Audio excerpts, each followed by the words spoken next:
എത്ര കിലോമീറ്റർ ആയി ഒന്ന് ക്ലസ്റ്ററിൽ കാണിച്ചു തരുമോ? 33,000 തന്നെ അല്ലേ? 33,000 ആളുകൾ നമ്മളോട് ചോദിക്കുന്ന കാര്യമാണ്. നെഗറ്റീവാണ് കൂടുതൽ ആളുകൾക്ക് അറിയാൻ താല്പര്യം.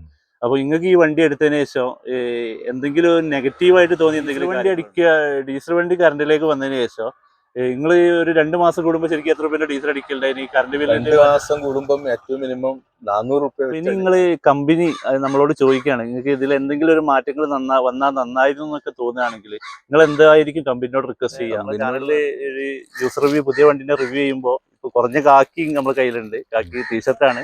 അപ്പോ അത് ഇങ്ങൾക്ക് തരാനൊന്ന് ഓപ്പൺ ചെയ്ത് നോക്കി. ഹായ് ഫ്രണ്ട്സ്, കോഴിക്കോട് റിക്ഷ ചാനലിലേക്ക് എല്ലാവർക്കും സ്വാഗതം. അപ്പൊ നമ്മൾ എടുത്തു നിന്നുള്ളത് ടി വി എസിന്റെ നമ്മളെ ഇലക്ട്രിക് ഓട്ടോറിക്ഷ ആണ് കേട്ടോ. 30,000 കിലോമീറ്റർ ഓടിയ ഒരു വണ്ടിയാണ്. നമ്മളിപ്പോൾ ഉള്ളത് മലപ്പുറത്താണ്. അപ്പോൾ അവിടെയുള്ള ഒരു ഡ്രൈവറായിട്ട് നമ്മൾ കണ്ട് അവരോട് കൂടുതൽ ഡീറ്റെയിൽസുകളൊക്കെ ചോദിക്കാനാണ് വന്നത്. അപ്പോൾ നമുക്ക് സമയം കളയാതെ നമ്മളെ വീഡിയോക്ക് കിടക്കാം. ആദ്യം തന്നെ നമ്മൾ മനസ്സിലാക്കുക, ഓരോ വ്യക്തികൾക്കും ഓരോരോ അഭിപ്രായങ്ങളാണ് നമ്മളെ ഈ ഇലക്ട്രിക് വണ്ടികളിലും ഏത് വണ്ടി ആയാലും ഉണ്ടാവുക. അപ്പോൾ ഇവർക്കുള്ള മാതിരി തന്നെയാണോ നിങ്ങൾക്കെന്നില്ല. എന്നിരുന്നാലും അവർക്ക് നടന്ന റിയൽ ആയിട്ടുള്ള സംഭവങ്ങളാണ് നമ്മൾ വീഡിയോയിൽ പറയുന്നത്. അപ്പൊ നമുക്ക് സമയം കളയാതെ വീഡിയോ ഡ്രൈവറോട് തന്നെ കൂടുതൽ കാര്യങ്ങൾ ചോദിക്കാം. അപ്പൊ നമ്മുടെ ചാനലിലേക്ക് സ്വാഗതം. ഒന്ന് നിങ്ങളെ പേര്, സ്ഥലമൊക്കെ ഒന്ന് പറയാം. എന്റെ പേര് അലി, മൂന്നൂർ കുന്നത്ത് പറമ്പ്. ഇവിടുത്തെ സ്റ്റാൻഡിൽ തന്നെയാണ് ഓടുന്നത്. അപ്പൊ നിങ്ങൾ ഈ ഓട്ടോ ഫീൽഡിലേക്ക് വന്നിട്ട് ഇപ്പൊ എത്ര കാലമായി? ഓട്ടോ ഫീൽഡില് ഈ ഓട്ടത്തോട്ടം തുടങ്ങിയിട്ട് ഒരു 6 മാസം. 6 മാസം അടുത്തായി. എല്ലാം അങ്ങനെ ആദ്യമായിട്ട് ഓട്ടോ ഓടിക്കാൻ തുടങ്ങിയത്? ആദ്യം 10-20 വർഷത്തിന് മുമ്പ് ഓട്ടോറിക്ഷ ഓടിച്ചു. ഗൾഫിൽ പോയി. പിന്നെ ഇപ്പൊ നാട്ടില് നിന്നപ്പോ ഈ കൊറോണ സമയത്ത് വന്നായിരിക്കും അല്ലേ? ഓക്കെ. അപ്പൊ നമ്മളെ വണ്ടി ഇപ്പൊ എത്ര കിലോമീറ്റർ ആയി ഒന്ന് ക്ലസ്റ്ററിൽ കാണിച്ചു തരുമോ? 33,000 തന്നെ അല്ലേ? 33,000 ഇപ്പൊ കറക്റ്റ് കിലോമീറ്റർ ആണല്ലേ? ഇത് നമ്മള് ഇന്ന് ട്രിപ്പാണല്ലേ ഇത് വരുന്നത്? ഇത് ടൈം എങ്ങനെ റിയൽ തന്നെ അല്ലേ വരുന്നത്? കറക്റ്റ് അല്ലെ? ഇത് നമ്മളെ ബാറ്ററി ഇനി എത്ര ശതമാനം ഉണ്ട് എന്നുള്ളത്. ഓക്കെ. പിന്നെ നമ്മളെ മോഡുകളൊക്കെ ഇത് തന്നെയാണ്. അപ്പോൾ ഓൾറെഡി നമ്മൾ ഇത് വീഡിയോയിലൊക്കെ പരിചയപ്പെട്ടതാണ്. അപ്പോൾ നമുക്ക് ചോദിക്കാനുള്ളത് കുറച്ച് കാര്യങ്ങളാണ്. നിങ്ങളിപ്പോൾ 33,000 എന്ന് പറയുമ്പോൾ ടി വി എസ് വണ്ടി എടുത്തതിൽ കുറഞ്ഞ ആളുകളേ ഉള്ളൂ 33,000 ഒക്കെ ഓടിയിട്ടുണ്ടാവുക. അപ്പോൾ വണ്ടി നിങ്ങളിപ്പോൾ എടുത്തിട്ട് ഇപ്പോൾ എത്രയായി? ഞാൻ എടുത്തിട്ട് കറക്റ്റ് പറഞ്ഞാൽ ഒരു 6 മാസത്തോളമായി എന്നാണ്. 6 മാസത്തോളായി അല്ലേ? പിന്നെ 6 മാസത്തിൽ പറഞ്ഞാൽ ഇതിന് മുന്നേ നിങ്ങൾ ഏതൊക്കെ വണ്ടി ഉപയോഗിച്ചിരുന്നത്? ഞാൻ ടി വി എസിന്റെ ഡീസൽ ഉപയോഗിച്ചിട്ടുണ്ട്. ഡീസൽ വണ്ടി അനുഭവമാണ് ഈ ടി വി എസിലേക്ക് കാത്തിരുന്നത്. അപ്പൊ നിങ്ങളെ ആ അനുഭവം നിങ്ങൾക്ക് എന്താ തോന്നുന്നത്? നല്ലതാണോ മോശമായിട്ടാണോ? നല്ലതായിട്ട് ടി വി എസിന്റെ ഡീസൽ ഓടിച്ച് എനിക്ക് കുഴപ്പമില്ലാത്ത രീതിയിൽ വലിയ പ്രശ്നമൊന്നുമില്ല. വണ്ടിക്ക് കംപ്ലൈന്റ് ഉണ്ടായാലും അത് ഒരിട്ട നന്നാക്കിയാൽ പിന്നെ അതിന് സാധനങ്ങളൊക്കെ ഒറിജിനലാണ്, ഷോറൂമിൽ നന്നാക്കില്ല. അതുകൊണ്ടാണ് ഞാൻ ടി വി എസിന്റെ ഇലക്ട്രിക് ഇറങ്ങട്ടാത്തത്. അതിന് മുമ്പ് ഒരുപാട് ഇറങ്ങിയതാണല്ലോ, എനിക്ക് നിൽക്കാതെ എനിക്ക് വന്നത്. അതിന് വേണ്ടി കാത്തുന്നത്. പക്ഷെ ഇതും എന്റെ അഭിപ്രായത്തില് ഇപ്പൊ ഇറങ്ങിയ വണ്ടിയിൽ ഏറ്റവും ബെസ്റ്റ്. കുറ്റങ്ങളൊക്കെ ഉണ്ടെങ്കിലും പലതും ഉണ്ടാവും, എന്നാലും ബെസ്റ്റ് ഇത് തന്നെയാണ്. വണ്ടിയല്ല, വാഹനല്ല, ചെറിയ ചെറിയ കംപ്ലൈന്റുകളൊക്കെ ഉണ്ടാവില്ല. ഇതിനാണ് കംപ്ലൈന്റ് വന്നിട്ടില്ല. ഞാൻ ഒരു ദിവസം പോലും മുടങ്ങിയിട്ടില്ല ഈ ദിവസത്തിനിടക്ക്. പല ആളുകൾ നമ്മളോട് ചോദിക്കുന്ന കാര്യമാണ്, നെഗറ്റീവാണ് കൂടുതൽ ആളുകൾക്ക് അറിയാൻ താല്പര്യം. അപ്പൊ നിങ്ങൾക്ക് ഈ വണ്ടി എടുത്തതിന് ശേഷം എന്തെങ്കിലും നെഗറ്റീവായിട്ട് തോന്നിയ എന്തെങ്കിലും കാര്യങ്ങളുണ്ടോ? നെഗറ്റീവായിട്ട് എനിക്ക് അങ്ങനെ തോന്നിയിട്ടില്ല ഇതുവരെ. പിന്നെ ഒരു പുതിയ വണ്ടിയുമാണ്. നമുക്ക് അറിയാം വാഹനമാകുമ്പോ എന്തെങ്കിലുമൊക്കെ ഉണ്ടാവും. പക്ഷെ ഇതൊക്കെ കൊണ്ടടക്കാൻ നമുക്ക് കഴിയുന്നുണ്ടെങ്കിൽ ഒരു നിലവില് ഇതുവരെ നിങ്ങൾ ഹാപ്പിയാണ്? നല്ല ഹാപ്പിയാണ്. പിന്നെ നിങ്ങള് ഡീസൽ വണ്ടി കറണ്ടിലേക്ക് വന്നതിന് ശേഷം നിങ്ങൾ ഒരു 2 മാസം കൂടുമ്പോൾ ശരിക്കും എത്ര രൂപ ഡീസൽ അടിക്കലുണ്ടായി? കറണ്ട് ബില്ല് 2 മാസം കൂടുമ്പോൾ ഏറ്റവും മിനിമം 400 രൂപ വെച്ച് അടിക്കുകയാണെങ്കിൽ 24,000 രൂപ. 24,000 രൂപ. ഇത് ഞാൻ 450 രൂപന്റെ 500 രൂപന്റെ ഒക്കെ ഡീസൽ ഡെയിലി അടിച്ചിട്ടുണ്ട്. വണ്ടി ഓടുമ്പോ എനിക്ക് ഓട്ടമുണ്ടായാലുണ്ട്. ഇപ്പോഴും അതേമാതിരി തന്നെ ഇപ്പോഴും 150-200 കിലോമീറ്ററോളം ഡെയിലി ഞാൻ ഓടുന്നുണ്ട്. അതുകൊണ്ടാണ് ഇത്ര. ഇതിന്റെ കൂടെ ഉള്ള മറ്റേ വണ്ടിക്ക് ഇതിന്റെ പകുതി ഉള്ളു, ഓടല്ല. അപ്പൊ നിങ്ങൾക്ക് എത്ര മൈലേജ് വരുന്നുണ്ട് വണ്ടിക്ക്? മൈലേജ് കമ്പനി നമ്മളോട് 150 പറഞ്ഞിട്ടുണ്ട്. പക്ഷെ അത് നല്ല റൂട്ടിനൊക്കെ പോകണമെങ്കിൽ കിട്ടിയെന്ന് വെച്ചാൽ നമ്മളെ ഈ ഗ്രാമങ്ങളില് 160 കിട്ടുന്നുണ്ട്. 160 റേഞ്ചില്. അത് നിങ്ങൾ ഫുള്ള് ഓടിച്ച് തീർത്ത് നോക്കിയിരുന്നോ എന്തെങ്കിലും? അതായത് 0 മുതൽ നമുക്ക് ഇത്ര ശതമാനം, ഇനി ബാക്കിയുള്ള 10% വരെ നോക്കിയപ്പോ 160 വരെ കിട്ടിയിട്ടുണ്ട് അല്ലെ? അത് ആളി കൊണ്ട് പോകുമ്പോൾ കിട്ടിയ കാര്യമാണ്. ഇവിടെ പറഞ്ഞാൽ നമ്മളിങ്ങനെ ആളെ വലിപ്പിക്കുമ്പോ ഒരാൾ ഇവിടുന്ന് കൈയാട്ടിയ പിന്നെ അടുത്ത ആളുണ്ട് ഇങ്ങനെ ചവിട്ടി നിർത്തല്ലേ, ചവിട്ടി നിർത്തുമ്പോ നമ്മൾ എടുത്ത എനർജി അവിടെ തീരുക. പിന്നെ ചോദിക്കാനുള്ളത് നിങ്ങൾക്ക് സർവീസിന്റെ കാര്യത്തിൽ എങ്ങനെ, എവിടെ നിങ്ങൾ വണ്ടി എടുത്തത്? ഞാൻ കോഴിക്കോട് പ്രിൻസ് മോട്ടോഴ്സ് തന്നെ. പ്രിൻസിൽ തന്നെയാണ്, കോഴിക്കോടുണ്ടല്ലോ, എന്താണ് കോയ റോഡിലെ. അല്ല നമ്മളെ വെസ്റ്റില് ചുങ്കത്ത് അവിടെ ചുങ്കം കഴിഞ്ഞ് പുതിയ ഷോറൂം പയർ റോഡ് അല്ലേ? ഓക്കെ, അവിടുന്ന് വണ്ടി എടുത്തത്. ഓക്കെ. അപ്പൊ അന്ന് വണ്ടി എടുക്കുമ്പോ എത്ര ഉണ്ടായിരുന്നു? അന്ന് 323 സംതിങ് ആണ് ഇനി അല്ലേ? ഇപ്പൊ വണ്ടിക്ക് റേറ്റ് ലേസം കൂടിയിട്ടുണ്ടല്ലേ? 335. അപ്പൊ അതിന്റെ വാറണ്ടി കാര്യങ്ങളൊക്കെ എങ്ങനെയാന്ന് പറഞ്ഞേ? അന്ന് 6 വർഷം അല്ലെങ്കിൽ 1.5 ലക്ഷം കിലോമീറ്റർ. 1.5 ലക്ഷം കിലോമീറ്റർ അല്ലേ? ഓക്കെ. അപ്പൊ നമ്മൾ ഈ വണ്ടിക്ക് ഈ ബോഡി പണിയൊക്കെ എടുത്തത് നിങ്ങൾ എവിടുന്നാണ്? ബോഡി എടുത്തത് പാറക്കടവ്. ഇത് എത്ര രൂപന്റെ വർക്കാണ് ഇത്? ഒരു മൊത്തത്തില് ഇതിന്റെ അപ്പോസ്റ്ററും ഈ സെറ്റും ഒക്കെ ആയിട്ട് 35 റുപ്യോളം അല്ലേ?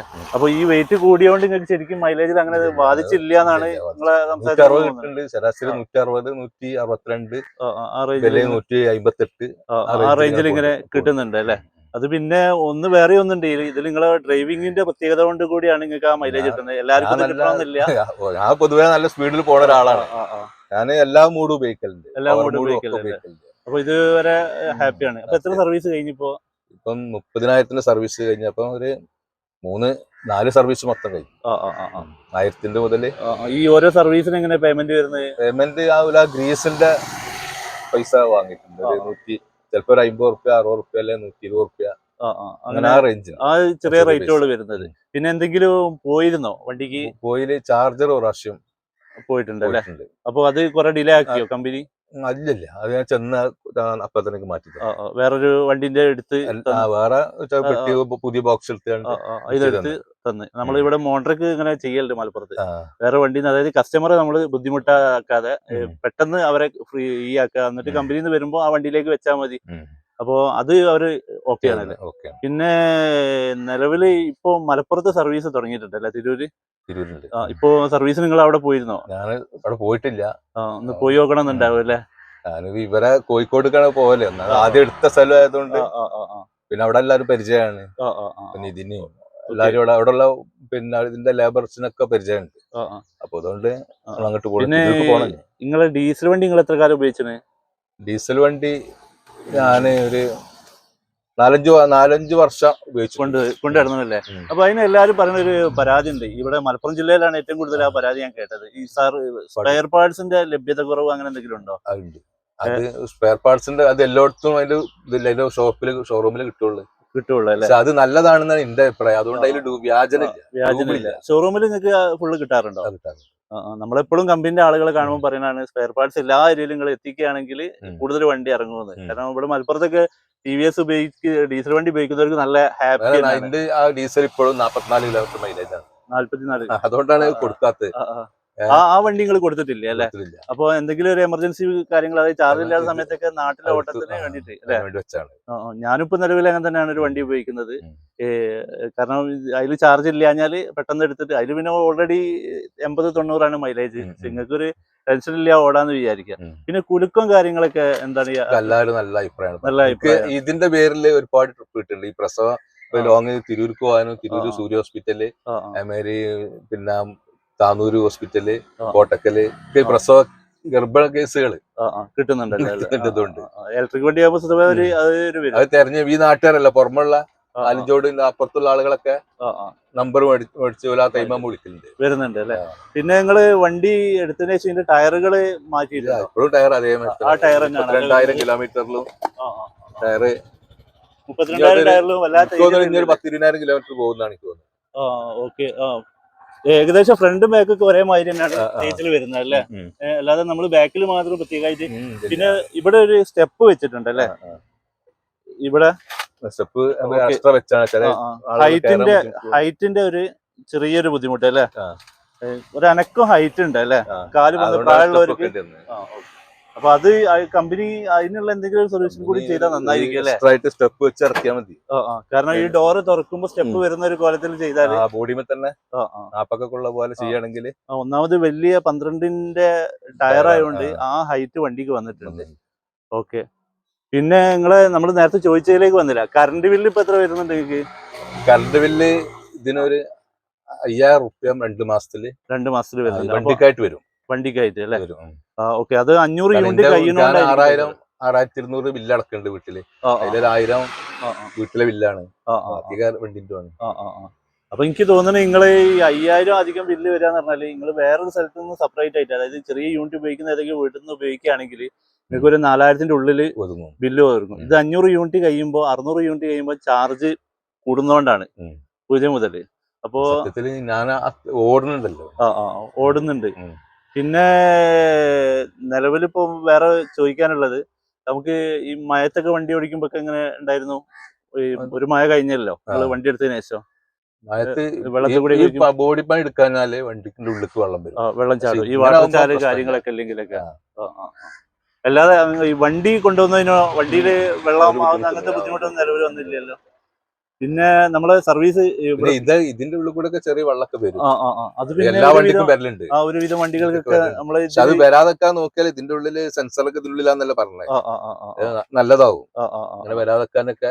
അപ്പൊ അതിന് ഇവര് എന്തോ സിലിക്കോണോ അങ്ങനെ എന്തൊക്കെ ചെയ്യാറുണ്ട്. നമ്മളെ പുതിയ വണ്ടി ഒരുവിധം വണ്ടികൾക്കൊക്കെ ഈ ഗ്ലാസിന്റെ ഫീഡിങ്ങിന്റെ ഉള്ളിൽ കൂടി ഒക്കെ ചിലത് വരും. അത് കമ്പനി പറഞ്ഞാല് അവര് ശരിയാക്കി തരേണ്ടതാണ്. പിന്നെ നിങ്ങൾ വണ്ടി എടുത്തതിന് ശേഷം നിങ്ങൾക്ക് മീറ്റപ്പോ അങ്ങനെ കാര്യങ്ങൾ എന്തെങ്കിലുമൊക്കെ മീറ്റപ്പ് വെച്ചിരുന്നല്ലേ? അതില് ആളുകളായിട്ട് എന്താ അഭിപ്രായം? എല്ലാവരും പൊതുവെ നല്ല അഭിപ്രായം, നല്ല അഭിപ്രായം തന്നെയാണല്ലോ അല്ലേ? അപ്പോ ഞങ്ങള് വാട്സപ്പ് ഗ്രൂപ്പ് ഉണ്ട്, അതിലും വലിയ മോശമായിട്ടൊന്നും ആരും ഇതുവരെ വന്നിട്ടില്ല അല്ലെ? സർവീസിന്റെ കാര്യത്തിൽ ഇതുവരെ ആർക്കും ഒരു കുറ്റം തരം കണ്ടിട്ടില്ല. എന്തെങ്കിലും നമുക്കത് പറയാം. ആൾക്കാരൊന്നുമില്ല, നമ്മള് പൈസ കൊടുത്ത് വണ്ടി എങ്ങിയതല്ല, നമ്മളോട് പോലെ ഗ്യാരണ്ടി പറഞ്ഞതും അതനുസരിച്ച് നമ്മൾ ചെയ്തു തരുന്നുണ്ടല്ലോ അല്ലേ? പിന്നെ ഈ ചാർജർ മാത്രമല്ലല്ലോ നിലവിൽ നമുക്ക് ഒരു ഇതായിട്ട് വന്നിട്ടുള്ളത് അല്ലേ? ഈ കൂടുതലൊന്നും ചോദിക്കുന്നില്ല. അപ്പൊ ഇനി വണ്ടി നിങ്ങൾ ഓൾറെഡി ഹാപ്പിയാണ് വണ്ടിന്റെ കാര്യത്തിൽ. അപ്പൊ ഇനി നിങ്ങൾ കമ്പനി നമ്മളോട് ചോദിക്കുകയാണ് നിങ്ങൾക്ക് ഇതിൽ എന്തെങ്കിലും ഒരു മാറ്റങ്ങൾ വന്നാൽ നന്നായിരുന്നു എന്നൊക്കെ തോന്നുകയാണെങ്കിൽ നിങ്ങൾ എന്തായിരിക്കും കമ്പനിയോട് റിക്വസ്റ്റ് ചെയ്യുക? കമ്പനിയോട് പറഞ്ഞ വണ്ടി TVSന്റെ വണ്ടി വലുതില്ല, കുറച്ച് വലുപ്പത്തില് വലുപ്പം കുറച്ച് കൂടി കൂടുതലുണ്ടെങ്കിൽ കുറച്ചും വലുപ്പം കൂട്ടുക. അങ്ങനെ ഈ ഗ്യാപ്പ് ഒന്നും കൂടി ഇരിക്കുന്ന സ്പേസ് കുറവുള്ള പോലെ നമ്മളെ ബജാജിന്റെ അതേമാതിരി തന്നെ വെച്ച് ബജാജിനെക്കാട്ടി ഒരു ഇത്തിരി ഉണ്ടായിരുന്നു അല്ലെ? ബജാജിന്റെ പിന്നെ ഇവരുന്നുണ്ട് പോലെ ഇലക്ട്രിക് ഗോഗോ കുറച്ച് സ്പേസ് ഉണ്ട്. ഏകദേശം ആ ഒരു വലുപ്പമുള്ള വണ്ടികൾ എന്തായാലും എന്താ വെച്ചാൽ ചില ആളുകൾ കയറുമ്പോ, സ്ത്രീകളെ കയറുമ്പോ പോലെ കൂട്ടത്തില് കുട്ടികളുണ്ടാവും. കുട്ടികളെ നമ്മളെ മടിയിൽ വെക്കുമ്പോ അതിന്റേതായ ഒരു ചെറിയൊരു ബുദ്ധിമുട്ട് ഉണ്ടാവും അല്ലെ? അപ്പൊ അത് ഇവിടെ കുറച്ചൊരു വീതി കൂടി ഉണ്ടെങ്കിൽ ഉണ്ടാവും. പിന്നെ ഡിക്കി കൊണ്ട് ശരിക്കും വലിയൊരു ഉപകാരം നിങ്ങൾക്ക് വന്നിട്ടുണ്ടാവില്ലല്ലേ? അങ്ങനെ ഡിക്കി ഇപ്പൊ ഞാൻ ഇങ്ങനെ പണിയെടുപ്പിച്ചോണ്ട് അതിന്റെ സുഖമുണ്ട്. വെച്ചാല് ചിലപ്പോ യാത്ര ചെയ്യുന്ന പോലെ ബാഗും സാധനങ്ങളൊക്കെ ഉണ്ടാവും. ഒരു ഹോസ്പിറ്റലിൽ പോകണമെങ്കിൽ ഹോസ്പിറ്റലിലുള്ള സാധനങ്ങളൊക്കെ ഉണ്ടാവും. അതൊക്കെ ഇഷ്ടംപോലെ സ്ഥലമുണ്ട്. വലിയ ലോഡൊന്നും നമ്മൾ കേട്ടില്ല. വലിയ ലോഡൊന്നും കേട്ടില്ല. അപ്പോ ഇനി കൂടുതലൊന്നും നിങ്ങളോട് ചോദിക്കുന്നില്ല. അതിന് മുന്നേ തന്നെ നമുക്ക് ചെറിയൊരു കാര്യം കൂടി ഉണ്ട്. അപ്പോൾ എന്തായാലും നിങ്ങൾ ഇത്രയും കാര്യങ്ങൾ നമ്മളോട് പറഞ്ഞതിന് നന്ദി പറയാണ്. അതുപോലെ നമ്മുടെ ചാനലിൽ ഒരു യൂസർ റിവ്യൂ, പുതിയ വണ്ടിന്റെ റിവ്യൂ ചെയ്യുമ്പോൾ ഇപ്പൊ കുറഞ്ഞ കാക്കി നമ്മുടെ കയ്യിലുണ്ട്. കാക്കി ടീഷർട്ടാണ്. അപ്പോൾ അത് നിങ്ങൾക്ക് തരാനൊന്ന് ഓപ്പൺ ചെയ്ത് നോക്കി ഇങ്ങനെ നിങ്ങൾക്ക് പാകാണോന്നൊക്കെ. നിലവിൽ ഇപ്പൊ നിങ്ങൾക്കുള്ളത് ലാസ്റ്റ് പീസാണ് കീസുള്ളത്. ഇനി പുതിയത് വന്നത് നമുക്ക് കീസില്ലാത്ത സൈസാണ്. എപ്പോഴും നല്ലതാണ്. മുകളില് ബട്ടൺസ് ഉണ്ടായിട്ടാണ്. ഏകദേശം നമുക്ക് അഡ്ജസ്റ്റ് ചെയ്യാം. ഓക്കെ അല്ലേ? അപ്പോ ഇനി കൂടുതലൊന്നും ചോദിക്കല്ലേ. എന്തായാലും ഇത്രയും കാര്യങ്ങൾ പറഞ്ഞതിന് നന്ദി. നിങ്ങൾ വീണ്ടും കൂടുതൽ കിലോമീറ്റർ കാര്യങ്ങളിലേക്കൊക്കെ വരട്ടെ. അപ്പോ വീണ്ടും നമുക്ക് കാണാന്നുള്ള പ്രതീക്ഷയോടെ താങ്ക് യു.